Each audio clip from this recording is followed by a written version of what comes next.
नमस्कार, स्वागत है फिर से सभी का संस्कृत नमय संस्कृत है चैनल पर। पिछली वीडियो में हमने संधि प्रकरण शुरू किया था। संधि का सामान्य परिचय जाना था, संधि क्या होती है, संधि के कितने भेद होते हैं, ये सब हमने पिछली वीडियो में जाना था। हमने स्वर संधि के प्रकार के बारे में भी जाना था। आज हम स्वर संधि के प्रकार को शुरू कर रहे हैं। आइए जानते हैं। स्वर संधि का सबसे पहला प्रकार जो लघु सिद्धांत कौमुदी में दिया हुआ है वह है यण संधि। यह अच संधि का प्रकार है। अच क्या होती है? स्वर। स्वर संधि। स्वर संधि का पहला प्रकार बताया है यण संधि। हम यण संधि को आज जानेंगे। देखिए, यण संधि का सूत्र है इको यणचि। इको यणचि अर्थात हम हिंदी में डिफाइन करें, इक के स्थान पर यण हो जाता है अच परे होने पर। हम किस प्रकार से इसको जानेंगे? देखिए हम इसको अलग अलग करेंगे। सबसे पहले इक, यण और अचि। ठीक है, इक है, यण, अचि, इस प्रकार से। अब देखिए, अचि में ई का लोप हो जाता है तो यहाँ पर क्या बच जाता है? अच। यहाँ पर अच बच जाता है। समझ आई? अब देखिए आप, इकह जो है, इसमें इकह में षष्ठी विभक्ति है, एक वचन। इकह में षष्ठी विभक्ति एक वचन है। मैंने शब्दरूप की वीडियोस बना दी हैं, शब्दरूप बता दिए, सिखा दिए सभी शब्दरूप। मेरी पुरानी वीडियोस उठा के आप शब्दरूप की जरूर देखें। ठीक है, शब्दरूप मैं पढ़ा चुकी हूँ और आपके टीजीटी पीजीटी लेवल का मैंने शब्दरूप पढ़ाया है।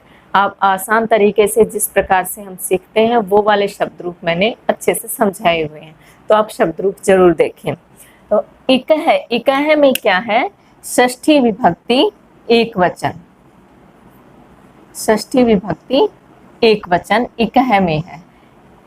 यण, यण में है आपकी प्रथमा विभक्ति एक वचन।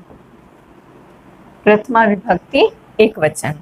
और अच, अचि में, पहले हम अचि को लें तो अचि में जो है सप्तमी विभक्ति एक वचन। क्वेश्चन यहाँ यह बनता है कि इको यणचि सूत्र में इकह में कौन सी विभक्ति है, यण में कौन सी विभक्ति है और अच में कौन सी विभक्ति है, या फिर यण संधि का सूत्र बताइए, या फिर यण संधि के सूत्र को डिफाइन करिए। ठीक है, तो ये क्वेश्चन यहाँ पर बनते हैं। आगे बढ़ते हैं। अब ये है कि इक के स्थान पर यण हो जाता है अच परे होने पर। इस लाइन को हम समझेंगे। देखिए, इक, यण और अच क्या है? प्रत्याहार है। इक, यण और अच क्या है? प्रत्याहार है। ठीक है, इक प्रत्याहार में कौन कौन से वर्ण आते हैं? ई, उ, री, रे। यण प्रत्याहार में य, व, र, ल। अच प्रत्याहार में सभी स्वर आ जाते हैं। ठीक है, इनके नीचे आप ये लगाएं।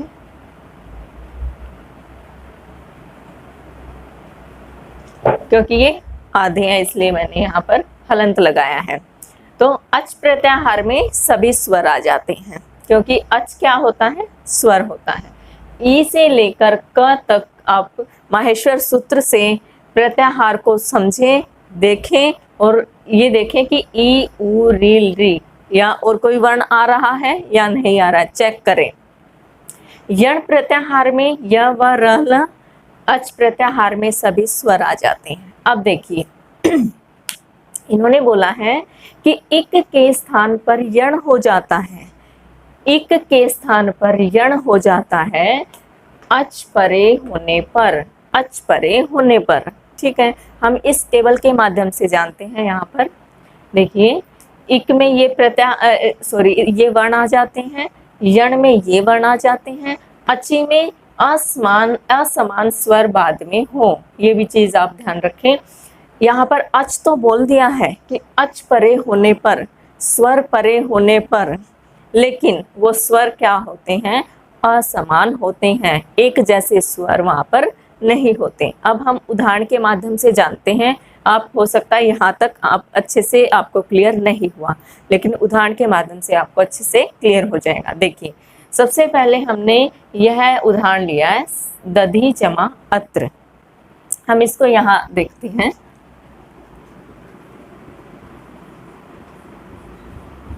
दधी जमा अत्र। अब देखिए, इन्होंने कहा है इक के स्थान पर यण हो जाता है। अब हम यहाँ पर प्लस से पहले वाला देखेंगे। प्लस से पहले ई है और ध है, ठीक है। ई है, हम ई को निकाल लेते हैं। ई को हमने निकाल लिया, बचा आधा ध। आधा ध बचा। क्यों आधा ध क्यों कहा हमने? क्योंकि व्यंजन स्वरों के बिना अधूरे होते हैं। हमने ई को अलग कर दिया तो ध तो अधूरा रह गया ना, ठीक है। जमा अत्र, ठीक है। अब इसके माध्यम से आप उदाहरण के माध्यम से जाने, इक के स्थान पर यण हो जाता है अच परे होने पर। अच परे, परे का मतलब यहाँ की बात हो रही है। परे यानी कि प्लस के बाद जो अच है, प्लस के बाद जो स्वर है, ठीक है। प्लस के बाद जो अच है अ, ठीक है। यहाँ पर आधा ध बचा, यहाँ पर ई। ई का क्या बनेगा? यहाँ पर य बनेगा। ई का क्या बनेगा? य बनेगा। आप आगे जो सूत्र जानेंगे उनसे आपको पता लगेगा कि ई का य कैसे बनता है, ठीक है। तो आधा ध और ई, ठीक है। इस प्रकार से आपका यहाँ पर ये बनता है कि ई और अ मिलकर, ई और अ मिलकर यहाँ पर य बन जाएगा। ई और अ मिलकर यहाँ पर य बन जाएगा, ठीक है। ध तो आधा है ही, तो यहाँ पर बनेगा, यहाँ पर क्या बना? दध्यत्र, दध्यत्र। द बना, ध ये आधा हो गया, और अत्र य में अ है, यह क्योंकि क्या है? व्यंजन है, यह व्यंजन है, आधा है ये। जब इसमें हम स्वर मिलाते हैं अ, तो यह पूरा बनता है य। समझ आई? तो यहाँ पर य बना, उसके बाद त्र, दध्यत्र, ये बन, इस प्रकार से संधि होगी। आगे हम सूत्रों के माध्यम से इसको जानेंगे।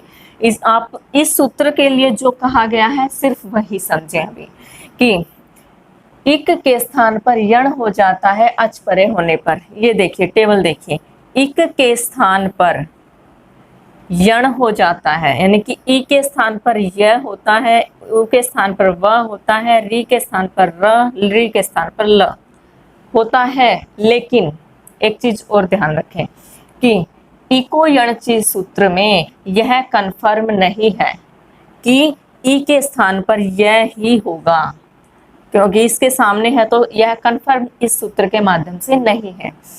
उ के स्थान पर वह ही होगा, यह इस सूत्र के माध्यम से कन्फर्म नहीं है।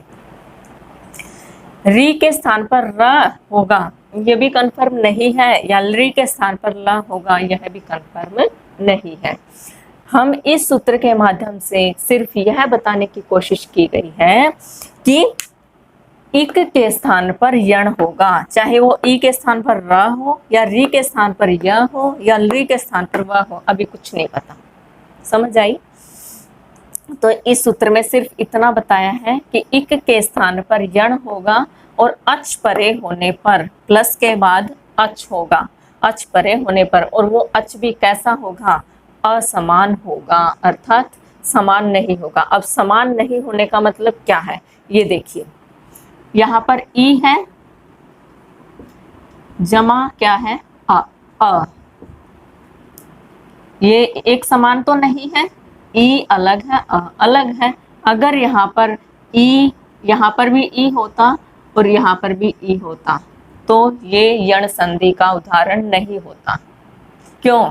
क्योंकि यहाँ पर फिर बड़ी ई हो जाती। बड़ी ई होने का मतलब क्या है? यहाँ पर दीर्घ संधि हो जाती। समझ आई? तो यही इसमें बात कही गई है कि स्वर जो होंगे प्लस से पहले प्लस के बाद जिनकी संधि होगी, जिनका मेल होगा, वो अलग अलग होंगे, एक समान स्वर नहीं होंगे। तो यहाँ पर यही बात कही गई है, असमान स्वर बाद में हो। क्लियर? आई थिंक क्लियर हो गया होगा इतना आपको। मैं फिर से रिपीट करती हूँ। इको यणची में इक है में षष्ठी एक वचन, यण में प्रथमा एक वचन और अची में सप्तमी एक वचन है। इक के स्थान पर यण हो जाता है अच परे होने पर। ठीक है, इक यण अच क्या है? प्रत्याहार है। इक प्रत्याहार में ई उ री री आते हैं, यण प्रत्याहार में य व र ल। ठीक है, अच प्रत्याहार में सभी स्वर आ जाते हैं, लेकिन स्वर कौन से होंगे? असमान स्वर होंगे। उदाहरण के माध्यम से आप देखें, पहले हम सूत्रों को देखेंगे, उसके बाद हम सारे उदाहरण को देखेंगे। ये जितने भी उदाहरण मैंने लिखे ये आपके लिए मस्ट है, इम्पोर्टेंट है ये बहुत ही, तो इनको भी आप नोट डाउन साथ में कर लें। अब एक चीज और, जो भी टीजीटी की तैयारी कर रहे हैं उनके लिए इतना पोर्शन काफी है।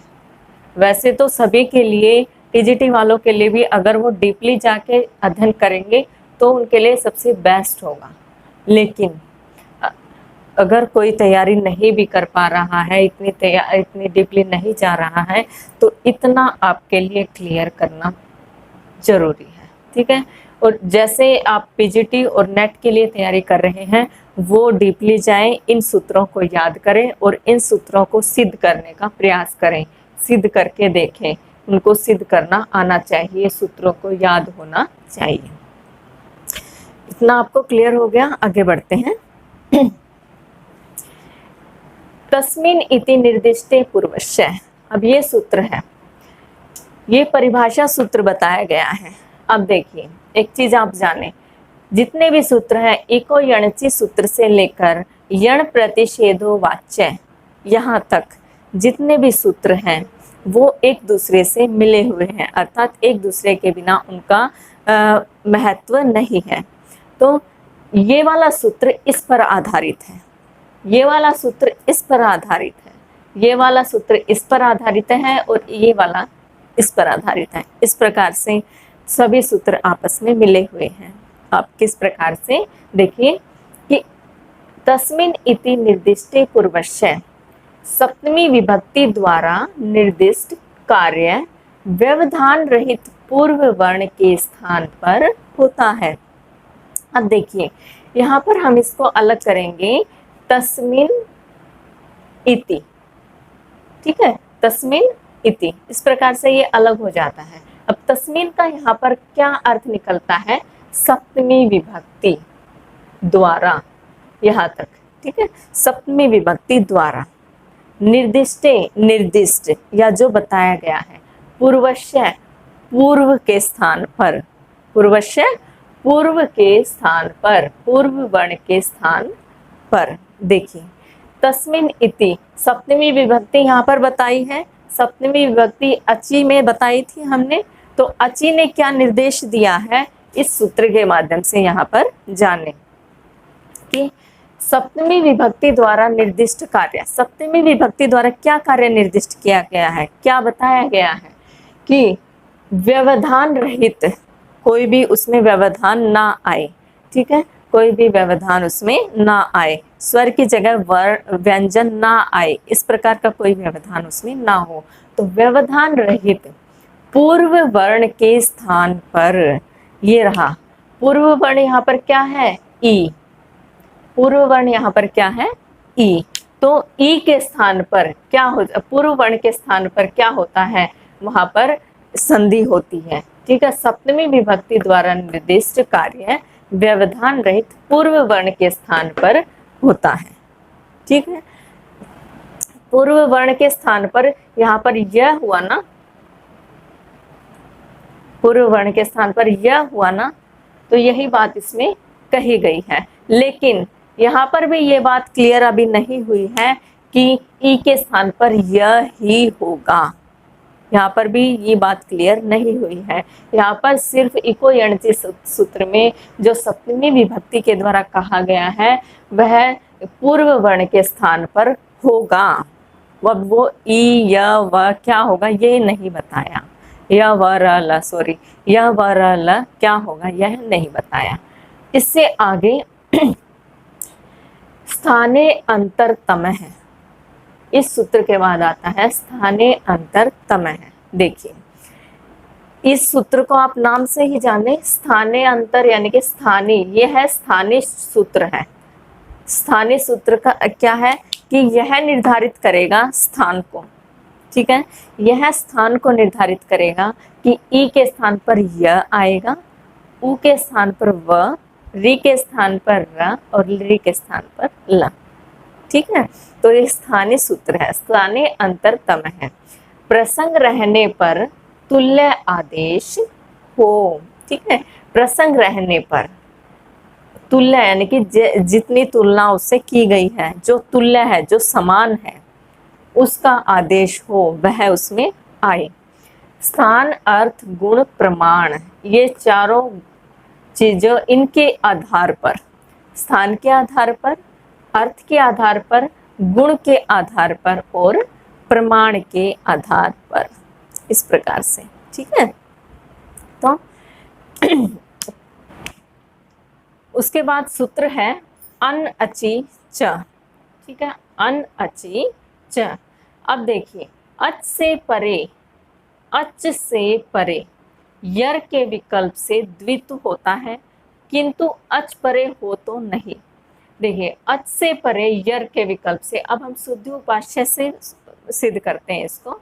शुद्धि उपास्य एक सूत्र है आपके सिद्धांत कौमुदी का, उससे हम सिद्ध करते हैं। देखिए अच से परे यर, अच से परे यर में देखिए ये जो अच है यहाँ पर उ यहाँ पर क्या है, अच है यानी कि स्वर है। उसके परे, उसके परे यानी कि यर, यर में ध जो ध आता है वो यर प्रत्याहार के अंतर्गत आता है। आप माहेश्वर सूत्र को साइड में लिखें और उसमें देखें, यर प्रत्याहार के अंतर्गत ध आता है, ठीक है। यर के विकल्प से, यर के विकल्प से द्वित्व होता है, द्वित्व यानी कि युग्म, युग्म यानी कि दो बन जाते हैं। तो यर के विकल्प से द्वित्व होता है यानी कि दो बन जाते हैं, समझ आई। उ है यहाँ पर अच, अच से परे यर के विकल्प से, यर के विकल्प से द्वित्व हो जाता है, इतना हो गया क्लियर। फिर किंतु अच परे हो तो नहीं, यहाँ पर अच तो नहीं है, ये तो य है, ये व्यंजन है, तो यहाँ पर विकल्प से हो सकता है। विकल्प मतलब आपकी मर्जी है, आपको यह द्वित्व करना है या नहीं करना है, ठीक है। तो इन्होंने यही बताया है कि अच से परे यर के विकल्प से द्वित्व होता है किंतु अच परे हो तो नहीं। इस प्रकार से आगे बढ़ते हैं, यह सूत्र इस पर निर्धारित है। देखिए झलाम जश झशी, यह जशत्व विधायक सूत्र है। अगर पूछा जाए कि जशत्व विधायक सूत्र कौन सा है, झलाम जश झशी, यह सूत्र क्या बोलता है कि झल के स्थान पर, झल, झल प्रत्याहार के अंतर्गत जितने वर्ण आते हैं, आप माहेश्वर सूत्र, वही मैं बार बार कह रही हूँ, जब भी ये वाला नोट्स आप बनाए तो साइड में माहेश्वर सूत्र जरूर लिखें। तो झल के साथ स्थान पर जश आदेश होता है, झल जो झल प्रत्याहार के अंतर्गत जो वर्ण आते हैं उनके स्थान पर जश प्रत्याहार में जो वर्ण आते हैं उनका आदेश हो जाता है झश के परे होने पर, ठीक है, झश के परे होने पर। अब एक और चीज कि यहाँ पर उच्चारण स्थान मेन है। कैसे? अब इस सूत्र को हम इस प्रकार से सिद्ध करते हैं। देखिए उदाहरण के माध्यम से यहाँ लिखा है कि शुद्धोपाश्चय, यहाँ लिखा है शुद्धोपाश्चय। अब देखिए सु में जो यहाँ इन्होंने ऊपर क्या कहा था कि झल के स्थान पर जश आदेश, ऊपर क्या कहा था कि य का विकल्प हो जाएगा यर प्रत्याहार के कारण। तो इसमें कहा है कि उच्चारण स्थान मेन होना चाहिए, जश आदेश होता है झश के परे होने पर। अब देखिए इसमें है कि ध के नीचे द आया है, ध के नीचे हमने द लगाया है युग्म के कारण, ऊपर वाले में यह बताया गया था कि द्वित्व, विकल्प से द्वित्व हो जाएगा, तो यहाँ पर भी हमने इसी उदाहरण को आधार माना है। इसी उदाहरण को आधार मानकर हमने यहाँ पर द लगाया। लेकिन यहाँ पर क्वेश्चन यह बनता है कि जश में और भी तो वर्ण आते हैं, जश में केवल द वर्ण नहीं आता, और भी वर्ण आते हैं, तो यहाँ पर द ही क्यों आया? क्यों? क्योंकि यहाँ पर उच्चारण स्थान हमने मेन बताया है कि जो भी वर्ण यहाँ पर आएगा, विकल्प से जो द्वित्व वर्ण होगा वह उसका उच्चारण स्थान वही होगा जो ऊपर वाले का होगा। जैसे इसमें ध का उच्चारण स्थान अगर हम देखें तो द उच्चारण स्थान इसका हो सकता है, तो इस कारण से यहाँ पर द आया। इस सूत्र में यही बताया है कि झल के स्थान पर, झल प्रत्याहार के स्थान पर जश प्रत्याहार का आदेश होता है झश के परे होने पर। अब आप माहेश्वर सूत्र को लिखें और उसमें से आप फाइंड आउट करें कि झल के स्थान पर जश कैसे आता है, कौन कौन से वर्ण आते हैं, झश परे कैसे है, या झश में कौन कौन से वर्ण आते हैं, वो परे कैसे हैं। ठीक है। अब अगला सूत्र है संयोगांतस्य लोप है। संयोगांतस्य लोप है, इसमें क्या है? षष्ठी विभक्ति है। पहले ये बात यह आती है कि इसमें विभक्ति कौन सी है, क्वेश्चन भी बनता है ये, तो इसमें षष्ठी विभक्ति है। बीच बीच में से कोई भी आपको वर्ड दे दिया जाएगा उठा के कि इसमें विभक्ति कौन सी है, लकार कौन सा है, ये सब चीज़ें इन्हीं में से देते हैं आपको। तो संयोगांतस्य लोप में, संयोगांतस्य में षष्ठी विभक्ति है। इसमें क्या कहा गया है? इसमें कहा गया लोप है। अब एक सूत्र आपने पढ़ा है हलो अंतरा संयोग है, कौन सा सूत्र आप लिख भी लेंगे, यह लोप विधायक सूत्र है। एक चीज़ यह है कि यह लोप विधायक सूत्र है, अर्थात इस सूत्र से क्या होता है? लोप होता है। फिर इसमें एक और सूत्र है हलो अनंतरा संयोग है, हलो अनंतरा संयोग है, ये सूत्र भी आप लिख लें। तो संयोगांत पद के अंत्य का लोप हो जाता है।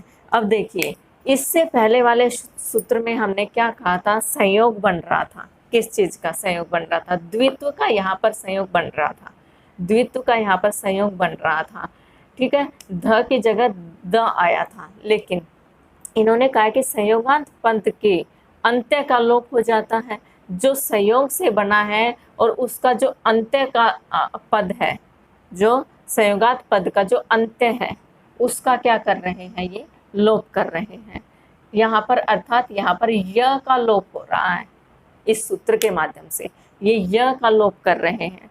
लेकिन महर्षि जी ने कहा कि यहाँ पर य का लोप सही नहीं है, यहाँ पर य का लोप सही नहीं है। उन्होंने यहाँ पर ऑब्जेक्शन उठाया, तो यहाँ पर य का लोप सही नहीं है, तो उसके कारण से उन्होंने एक सूत्र और लिखा।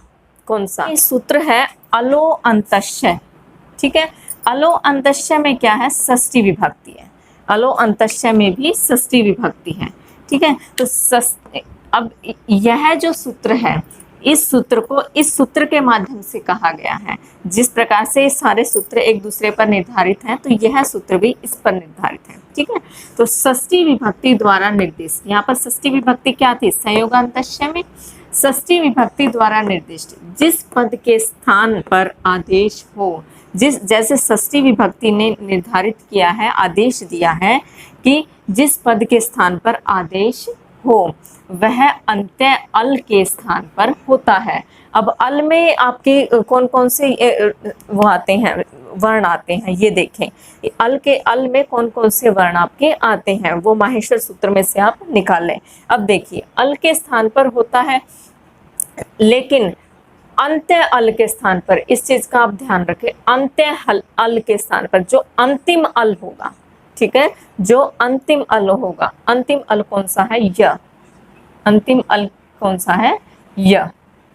ठीक है, अंतिम अल के स्थान पर क्या होगा? लोप हो जाएगा। अंतिम अल के स्थान पर लोप, यहाँ पर लोप होने के लिए बोला है ना, इस सूत्र में संयोगांतस्य लोप है, यहाँ संयोग से लोप हो रहा था अंतिम का। ठीक है, संयोगांत पद के अंत्य का लोप हो जाता है, ठीक है, अंत्य का लोप हो जाता है। इसको इन्होंने कहा कि यह चीज सही नहीं है, लोप हो जाना सही नहीं है, तो इस सूत्र के द्वारा इन्होंने कुछ सुधार किया। फिर यहाँ पर इन्होंने कहा कि सभी का नहीं होगा, सभी का लोप नहीं होगा, केवल अंतिम अल का लोप होगा। अंतिम अल कौन सा है यहाँ पर? य, तो यह यहाँ पर सिर्फ य का लोप होगा। आगे बढ़ते हैं। अब देखिए अगला सूत्र है इसके बाद कि यण प्रतिषेधो वाच्य, यण प्रतिषेधो वाच्य। अब प्रतिषेध करना अर्थात यहाँ पर निषेध करना, ठीक है, ऑब्जेक्शन उठाना जिसको आप बोल सकते हैं कि यल के लोप का निषेध करना। अब इस सूत्र के माध्यम से बताया है कि इन्होंने इसके लिए भी ऑब्जेक्शन उठाया है, इस सूत्र के लिए भी ऑब्जेक्शन उठाया है कि यल के लोप का निषेध है, ठीक है, यल का लोप नहीं हो सकता, ठीक है, यल का लोप इन्होंने निषेध बता दिया। ये जो है यह वार्तिक है, यह सूत्र क्या है? वार्तिक है। अगर पूछा जाए वार्तिक सूत्र कौन सा है तो यण प्रतिषेधो वाच्य है, ठीक है। वार्तिक क्या होता है? हाँ, वार्तिककार भी मैंने आपको बताया थे, महाभाष्य पतंजलि जी ने लिखा था और अष्टाध्यायी पाणिनि जी ने लिखा था, और जो महर्षि कात्यायन थे उन्होंने क्या लिखे थे? वार्तिक लिखे थे, ठीक है, तो उनको वार्तिककार कहा गया। जब उन्होंने अष्टाध्यायी में से कुछ सूत्र लिए, उनमें कुछ चेंज किया, तो वो क्या कहलाए? वार्तिक कहलाए, ठीक है। तो यहाँ पर उन्होंने वार्तिक के अनुसार इसमें से कुछ सुधार उन्होंने यहाँ पर किया, कुछ अपने तरीके से किया, ठीक है। तो यण प्रतिषेधो वाच्य, यल के लोप का क्या कर दिया? उन्होंने निषेध कर दिया। इन्होंने यहाँ पर ऑब्जेक्शन उठाया, तो इन्होंने यल के लोप का, यहाँ पर यल का लोप हो गया था, तो इसका उन्होंने निषेध कर दिया। उसके बाद यहाँ पर निषेध करने के बाद क्या बना? शुद्ध्युपास्य, ठीक है। यहाँ पर ध ये ऐसे के ऐसे आ गया। अब यहाँ पर देखिए, यहाँ पर युग्म द्वित्व से यहाँ पर बन रहा था, द्वित्व से यहाँ पर द बन रहा था, ठीक है। फिर यहाँ पर लोप वाली बात आ गई, ठीक है। लोप वाली बात, यहाँ पर पूर्ण लोप था, यहाँ पर केवल अल के स्थान पर लोप था, लेकिन इन्होंने वार्तिक के अनुसार इन्होंने क्या किया? लोप का निषेध कर दिया।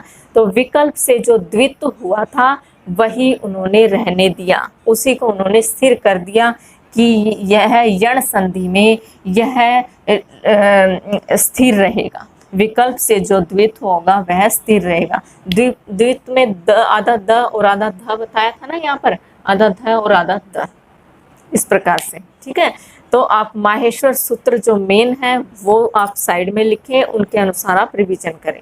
अब देखिए ये जो उदाहरण यहाँ पर दिए हुए हैं, इनको आपको अपने आप से सूत्रों के माध्यम से आपको अपने आप से समझना है। अगर आपको कोई डाउट यहाँ पर सूत्रों इसमें उदाहरण में आता है तो आप कमेंट में जरूर लिखें, ठीक है। राइज करें, इनको सिद्ध करके देखें, संधि को तोड़ के देखें, किस प्रकार से संधि हो रही है, किस प्रकार से संधि का क्या हो रहा है? विग्रह हो रहा है, ठीक है। किस प्रकार संधि का विग्रह किया है, किस प्रकार संधि की है, तो ये आप इस चीज को देखें। आज की वीडियो में बस इतना ही, मिलते हैं अगली वीडियो में। धन्यवाद।